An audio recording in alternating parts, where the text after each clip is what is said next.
you spoke outside in the cold for over 100 minutes because...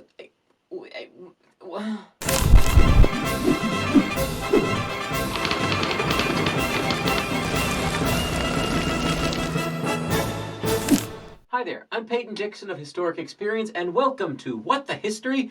The pair of gloves hidden in the pocket of the last coat you look in of history. If you are curious about the more what the moments of American history, please be sure to hit subscribe, hit the bell, the thumbs up, all those little things that let YouTube and me know that you want to hold our hand. But only if you put those gloves on, because seriously, your hands are freezing. President's Day is in February, which began as a celebration of Washington's birthday, but then expanded to include Lincoln, because he's also a February birthday boy. Nowadays, a number of people expand the day to celebrate all presidents, but we're going to take a look at one of the 4 presidents born in February, this guy. I totally understand if you're looking at this guy thinking, Franklin Pierce? Millard Fillmore? 1990s George Clooney? I mean, you remember this hairstyle used to be a thing, but no one quite pulled it off like this. I mean, who would want to? But no, this tall, thin, and handsome lad is none other than William Henry Harrison, a man as lanky as his name. Although his name is not the longest name of a president. I'll tell you that at the end. You're not alone if you know little about our 9th president. I'm guessing some of you got your entire primer on him from part of a Simpsons episode. There's William Henry Harrison! I died in 30 days! And as a president, honestly, that's pretty much his claim to fame. Harrison has a month to settle in, unpack his boxes, and choose the furniture, and before he can really even get started on his agenda, his first major executive action is, well, dropping dead. So how'd this guy get into the not-yet oval-shaped office? Well, William Henry Harrison, or WHH, as no one called him, had a very checkered career. As a military man, he made good impressions and rose to the ranks. He got a real nice citation for his work defending Fort Washington, nearish to present-day Cincinnati, by General Mad Anthony Wayne. William, he's mad about you. He then goes on to serve as secretary to the Northwest Territories, and when then gets split up into Ohio and Indiana territories, WHH is chosen to be governor of Indiana Territory, which in 1800 was Indiana supersized.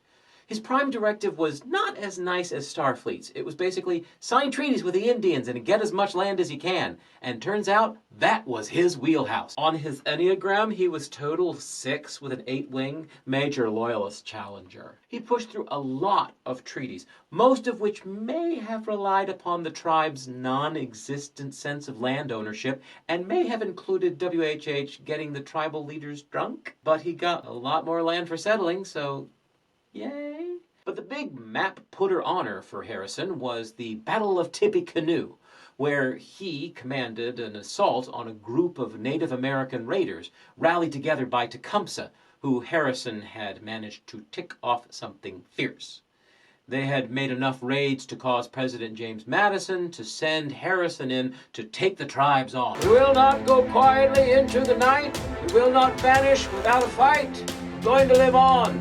We're going to survive. Today, we celebrate our Independence Day. Sorry, that's Bill Pullman, but you get the idea. So, WHH takes on the tribes, kills a lot of them, may have desecrated some burial grounds, you know, the usual. It's basically his Battle of New Orleans. Gets him a lot of press, more of it good than not. Harrison milks the celebrity for what it's worth. Fast forward. He gets a spot in Congress, he wiles his way into an ambassadorship of Colombia, none of which he's good at, by the way. And then when Jackson becomes president, WHH is kind of swept off to Indiana. There's this anti-Jackson sentiment which forms a new opposition party to the Jackson Democrats, the Whigs. The H is important. The name is taken from a British group that was anti-monarchy, and the Whigs weren't too happy about King Andrew. Fast forward again. To 1840, Jackson's VP, Martin Van Buren, is the current president. The country's in economic upheaval. Financial crisis, currency issues, so on.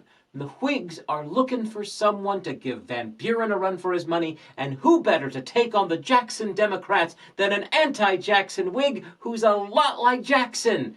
I mean, they ran Harrison against Van Buren in 1836, and he came in second. That's practically president, right? So they gave him another run in 1840, and it looked like it was going to go exactly the same way for Harrison, had it not been for the Democratic newspapers. I hope that you are all sitting down. I'll give you a second. Because in 1840, people talked smack about presidential candidates. Some newspapers painted Harrison as too old to be president. He was 67 during the campaign. They called him Old Granny Harrison. Way to take the high road. But the big hit came from a Democratic paper, oddly called the Baltimore Republican, which tried to discredit him, painting him thusly. Give him a barrel of hard cider to settle a pension of $2,000 a year on him, and take my word for it, he will sit the remainder of his days in his log cabin. Not exactly the dashing General Washington type the Whigs were trying to convey. But in a weird moment of I'm rubber and you're glue, the Whigs turned the burn into a blazing beacon. A log cabin and hard cider were quintessential icons of the working man and the frontier. People that the Democrats claimed to be working for, but now were making fun of. So the Whigs made WHH the log cabin and hard cider candidate. Funny because he was born in a Virginia plantation. And painted Van Buren as the out-of-touch political elitist. There were log cabin souvenirs. They gave out hard cider at rallies. Those were fun rallies. There was even a song about it. Sure, let 'em talk about hard cider, cider, cider, and log cabins too.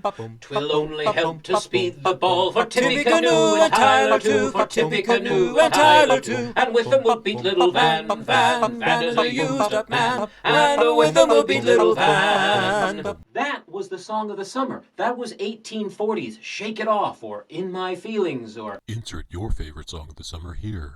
And it kind of worked. The working man Whig got 4 times the electoral votes as the fancy dining, cologne-wearing Van Buren. And over 80% of eligible voters cast a vote that year. Compare that to even 2020, which turned out 62%. Then came the infamous day, March 4th, 1840, Inauguration Day. You might have heard about this. A blistering cold, wet day. And possibly because he's got a lot to prove or a lot to say, Harrison gives his address without wearing a coat or a hat. He talks for over 100 minutes, 8,000 plus words, all written by Harrison and only mildly edited by the Secretary of State, Daniel Webster. And I helped. Then he gets pneumonia and dies on his 32nd day in office. Or did he? He totally died. But did he die of pneumonia? Maybe not. According to the records of the Library of Congress, it might have been a little windy, but it was in the upper 40s when Harrison was hypnotizing the crowds with his ramblings. And when he first called the doctor, he was not complaining about a cold, but fatigue. Even his attending physician, Dr. Thomas Miller, was, how you say, not convinced. The disease was not viewed as a case of pure pneumonia, but as this was the most palpable affection, the term pneumonia afforded a succinct and intelligible answer to the innumerable questions as to the nature of the attack. So why'd he die? The answer may be poop. Yeah, here's the gross part. There wasn't a sewage system per se in the 1840s DC, so people carted off the day's business to a dumping ground for night soil, which formed leaky marshes, which were only 7 blocks away from the capital's water supply. So basically, some bacteria in the water and some presidential indigestion made a perfect mix for enteric or typhoid fever. And this was only brought to light in the last decade or so. So a major plug to keep learning history, right? Don't let the hair stop you. But that's the legacy of WHH, the shortest presidential term of office. All we know of his potential policy was in his speech, which basically said he was going to be a less handsy president. Hands off Congress, hands off slavery, hands off states. Oh, and he said, "Under no circumstances will I consent to serve a second term." Well, at least you got one thing right. So that wraps it up for WHH. If you have any thoughts, leave them in the comments. And if there's any unusual bits of history that you would like to see us take on, let us know that there too. Thank you so much for watching. Be sure to hit the thumbs up, subscribe button, and the bell so that you can discover more What the History moments with me. And remember, if you learn from history, you can make better history. Oh, right. Longest name. This is by number of letters, no spaces. If you don't include suffixes, it's a tie between Franklin Delano Roosevelt and Rutherford Burchard Hayes, each at 23 letters. If you do include suffixes, for the win at 27 letters is Barack Hussein Obama II. Although if Clinton had not changed his surname to his stepfather's, he would have won at 30 letters with William Jefferson Blythe III.